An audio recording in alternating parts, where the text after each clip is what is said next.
Hello, can you hear me? Yes, ma'am. Yes, ma'am.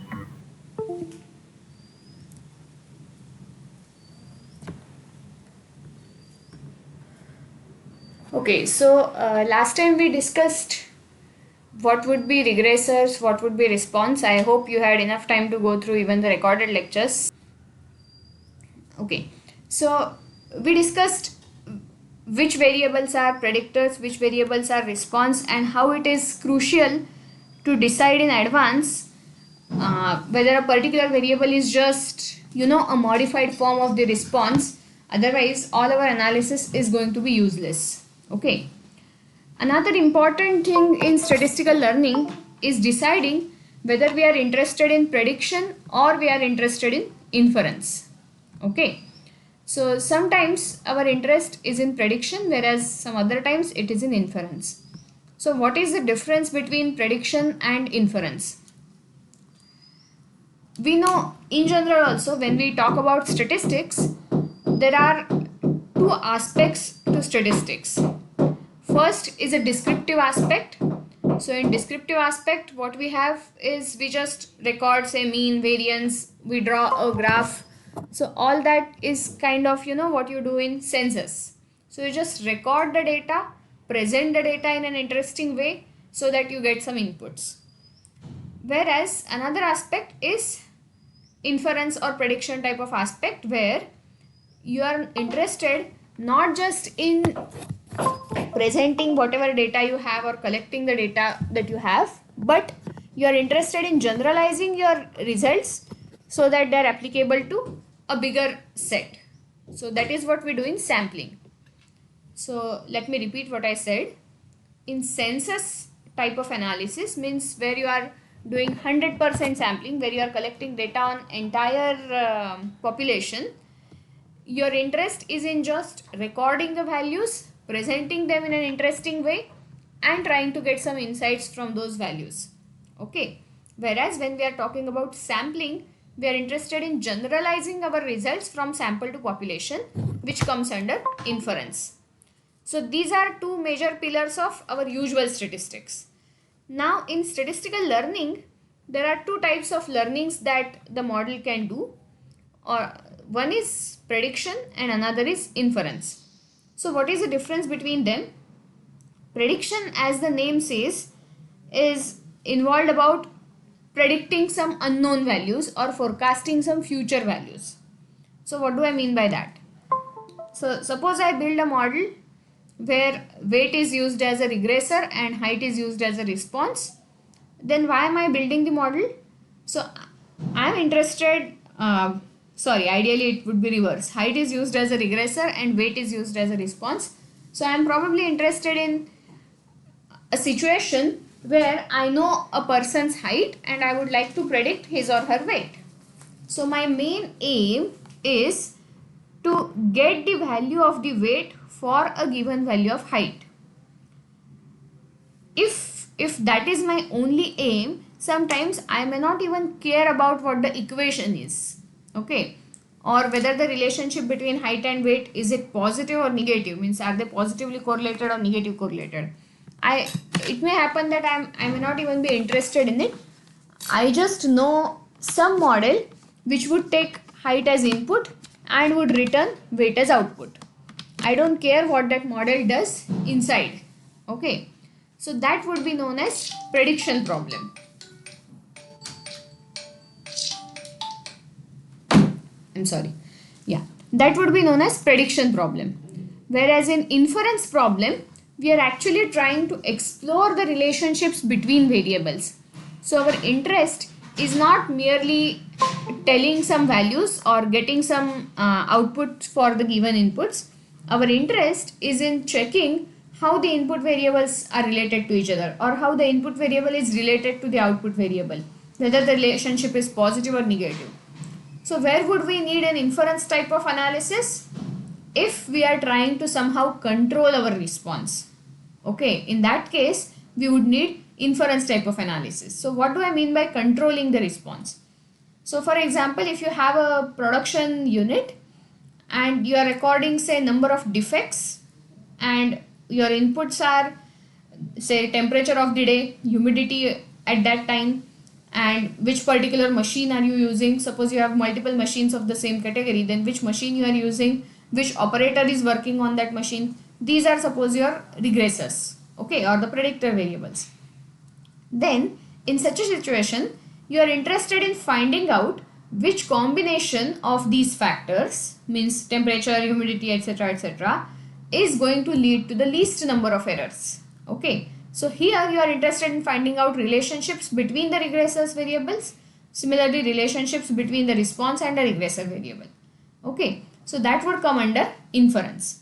So in prediction, your aim is to purely focus on getting output value for the given input value. You don't really care about the form of the relationship. Okay, that's all. Whereas in inference, you try to explore these relationships, you try to get more insights about the variables and their roles in each in explaining the response variable, etc. Is it clear the difference between prediction and inference?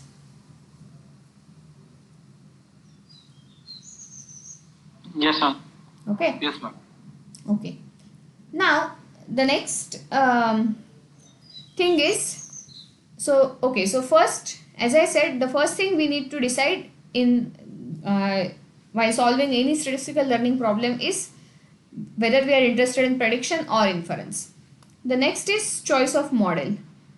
So what do I mean by a statistical learning model? Okay, so far we know that, okay, I have some y, I have some x. Let me confine myself to single x. Okay, so I have some response variable. By the way, the situation would be different when we go for unsupervised learning. Did we discuss supervised learning versus unsupervised learning in this class, in data mining class? No, ma'am. Okay. No, not yet. Okay, so let me discuss that first and then we'll go to this. So what is supervised and unsupervised learning? So if you are in a regression type of setup where you have y and x both, means you know a response variable and you are trying to find relationship between that response variable and regressor, then it comes under supervised learning. Whereas in unsupervised learning there is no response variable. Okay, so all the variables have equal status. In supervised learning you have some variables as response and some variables as regressor. Whereas in unsupervised learning there is no response variable. All the variables are of equal status, equal stature, and you just try to find relationship between them. You try to see how they form, maybe if at all are there any groups, etc. Okay, so we have studied a few techniques. So regression would come under supervised learning. You have done a course on regression analysis. Then discriminant analysis we have studied in multivariate, so that would also come under supervised learning. So in discriminant analysis, what would be the response variable? The class. Okay, the class is going to be the response variable, so that comes under supervised. Whereas cluster analysis would come under unsupervised learning, because we give cluster number, but that cluster number or the name of the cluster, etc., they are not part of the data. After analyzing the data, we get some groups and we give them numbers. So they are not part of the data, hence it is under unsupervised learning. Classification based on PC scores is also unsupervised learning. Okay, classification based on PC scores is also unsupervised learning. Now let me try to revise what we did here. For example, if we had banknotes data, then we did discuss banknotes data, right? Fake notes and genuine notes. Yes, ma'am. So we had some variables like length of the note, width of the note, diagonal length of the note, etc. And then on that basis we tried to plot the PC scores and we could see two groups, and then we checked whether these two groups corresponded to, say, fake notes and genuine notes. Okay, now you might argue that whether the note is fake or genuine was actually given as part of the data. You were told that first 100 notes are genuine and next 100 notes are forged. Okay, still I'm calling it as unsupervised learning. Why? Because even though that information was part of my data, I did not use that information while doing PCA. PCA was carried out on all 200 notes together without using the fact whether the particular note is a genuine note or a forged note. So PC scores were also obtained without using the information about the note's genuineness or fakeness. Okay, and then the scores were plotted. So while plotting we gave colors, but see, even if we did not give colors, we could see two groups. The colors were given just to verify whether the groups correspond to the fake notes and genuine notes. Okay, the groups emerged on their own without using the information about the note being fake or genuine. Are you getting what I am trying to explain here? Yes, ma'am. Because many people get confused about PCA, whether it is supervised or unsupervised, because they feel that okay, we gave colors based on the group. But see, we gave colors just to confirm whether the groups that were obtained via PCA correspond to the groups that were already present in the data. Okay, even if we don't give colors, we can still see the groups. Hence, PCA classification is actually an unsupervised learning exercise. We do not use any information about the response variable. Okay, on the other hand, in discriminant analysis, if you remember, we write down the likelihood, we estimate mu, sigma, etc. So that mu1, mu2, if I have two classes, then mu1 hat, mu2 hat were estimated on the basis of sample coming from population 1 and population 2. And our discriminant rule was based on these mu1 hats, mu2 hats, etc. So we did use the information about classes while getting the discriminant rule. Okay, because we computed mu1 hat based on first population means we used the fact that okay, these observations belong to first population and these observations belong to the second population. Okay, hence mu1 hat, hence discriminant analysis comes under supervised learning, whereas PCA classification does not use information about the class while getting the PC scores or even while getting the score plot. Hence, it comes under unsupervised learning. Is it clear what is a supervised learning and what is an unsupervised learning exercise? Yes, ma'am. Yes, ma'am. In regression, it is pretty obvious because you have y, you have x. But in PCA and in discriminant analysis, this is the major difference. Okay, both these are used for classification, but discriminant analysis would come under supervised, whereas PCA would come under unsupervised. Cluster analysis would also come under unsupervised. Okay. Okay, so we talked about prediction, inference, and then supervised learning and unsupervised learning. Now for doing all these things, we are going to bring in different models. So what is meant by a model? So let me discuss the supervised case. So I have some y and I have some x. Okay, so y is known as response variable and x is known as the predictor or regressor variable. So we know that there is some relationship between y and x. We expect that there is some relationship between y and x.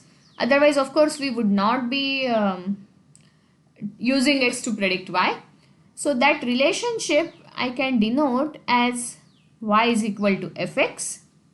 Okay. But that relationship need not be perfect. We know in statistics that you cannot make variation 0. You can minimize the variation, but you can never make it 0. You will always have some unexplained variation in picture. Okay. So, you might have studied quality control in BSc. So, there are some assignable causes of variation and there are some unassignable causes of variation. Am I right? So, what are unassignable causes and unassignable causes? So for example, I gave you one example of manufacturing problem. So the temperature, humidity or the operator or the person, the machine that is being used could be assignable causes of variation. Okay, temperature might cause some variation, humidity might cause some variation, etc. But despite that, if you say manufacture 2 units under exactly same conditions, means exactly same temperature, same humidity, same operator, same machine, still there might be some minor difference, maybe 0.1 millimeter. There might be some minor difference in length or width of those two units. So that difference would come due to unassignable causes. So it's like a background noise. So something which you cannot really pinpoint the cause of that, but it is causing some variation, it is causing some errors. Okay, so whenever we try to model the relationship between y and x, the relationship is never going to be perfect in real life. Okay, in mathematics, yes, this can happen. But in statistics, this will never happen. In fact, if this happens, then we'll be doing mathematics. Why do we need statistics? We need statistics because of this big epsilon sitting here. Okay, so in real life, you will always have hundreds of unassignable factors which you cannot capture, and hence you cannot predict anything perfectly. Okay, so this is known as irreducible error. Okay, in statistical learning, irreducible error. Why? Because it's due to unassignable causes. You don't even know why this error is there, so you can never reduce it. Okay, it is impossible to reduce this error, hence it is known as irreducible error. So what we do is we just try to find a best approximation for this fx. Okay, this epsilon anyway we ignore, we can't do anything about it, we have admitted it. What we try to do is we try to find best approximation for fx. Fx is unknown to us. We don't know what is the relationship between y and x. In fact, in most of the cases, we don't even know the form of relationship. We won't know whether it is linear, whether it is curved, whether it is some or say maybe stepwise linear or spline type of relationships. We don't know anything. So what we try to do is, using the data at hand, whatever we know about y and x, we try to find best approximation for this fx, and that we generally denote by f hat x. Okay, the best approximation that we can do, we denote by f hat x. So what we do is we compute y hat as f hat x. Okay, so y becomes y hat plus epsilon. Okay, y hat is f hat x, so y is y hat plus epsilon, and this difference between y minus y hat is now I should not use epsilon, I should use just error because I used epsilon there. So this is error. This error can be broken down into two parts. Okay, so let me write. So y is equal to fx plus epsilon is our original equation, but we are trying to replace fx by f hat x. So my y hat is f hat x. So I have y is equal to fx minus f hat x plus f hat x plus epsilon. What I have done, fx plus epsilon was my original equation. I have just broken it down into I have just added and subtracted f hat x, so I have not changed my equation. So let me try to write in the normal human horizontal way. I don't know why I started writing vertically. Okay, so y is equal to fx plus epsilon minus f hat x plus f hat x. Okay, and we know f hat x is y hat, so fx minus f hat x plus epsilon plus y hat. Okay, so far everyone with me so far? Yes, ma'am. Yes, ma'am. So this is one error, this is another error. So when we try to approximate y by y hat, when we try to write y as y hat plus some error, that error is actually of two types. This is say E1, this is say E2. So E2 we already said is irreducible error. You can't do anything about it. It is bound to be there. So what our aim is, we try to make E1 as small as possible. Okay, so we try to bring this E1 to 0. So this E1 is known as reducible error. It could be reduced. How would you reduce it? By improving f hat x. Okay, so by trying to bring f hat x as close to fx as possible. So basically by trying to choose the best possible model. Okay, so if you try to choose an optimal model, then your reducible error would be very low and hence your total error would also be low. But irreducible error, this epsilon, this could never be made 0. In fact, this could never be actually minimized. You know, in regression also you have some error variance. So that type of error is always going to remain there. You can't change it. What we do is, for example, even if I focus only on regression, we try to choose best possible f hat x.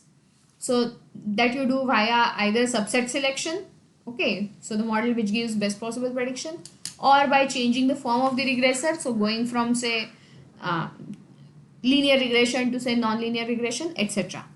So all our efforts are actually for reducing the reducible error, that is fx minus f hat x. But this epsilon irreducible error still remains. So in any given statistical learning exercise, there are two types of errors, reducible error and irreducible error. Reducible error is basically due to our choice of model. So it is the difference between the actual relationship and the relationship that is explained by the model. So we try to choose better and better model, more and more optimal model, so that this gap can be reduced, the gap between fx and f hat x. Okay, so that tells me that okay, whether my model is optimal or not. And the irreducible error is due to unassignable causes, where you cannot pinpoint the cause, so you cannot actually reduce the variation. Okay, so we should always remember we are never going to get exact solution. So if we are getting r square to be 99%, you should actually be suspicious. Is there something odd happening here? Is there something strange thing happening here? Okay, so is the concept of reducible and irreducible error clear to everyone? Yes, ma'am. Yes, ma'am. Okay. Yes, ma'am. Okay, so next our aim is to so in prediction problem it is very obvious to see what error is. So the difference between the predicted value and actual value would be error. But in classification problem, error needs to be defined in different manners. So it also depends on whether your classes are ordered or not ordered. If your classes are not ordered, then error of classifying an object coming from class 1 to class 3 is same as classifying it to say class 4. Whereas if they are ordered, then 1 to 3 error is smaller than say 1 to 4 error. Okay. And in classification setup, we can simply talk about accuracy, means how many correct classifications are there, or we could talk about some other error measures which we will be discussing later, especially when we go for classification trees. So they are known as Shannon's entropy or Gini index, etc. So they are some other measures of errors. But as of now, we are focusing on regression type of error, where error would mean difference between the actual value and the predicted value. Is it okay? Yeah. Thank you.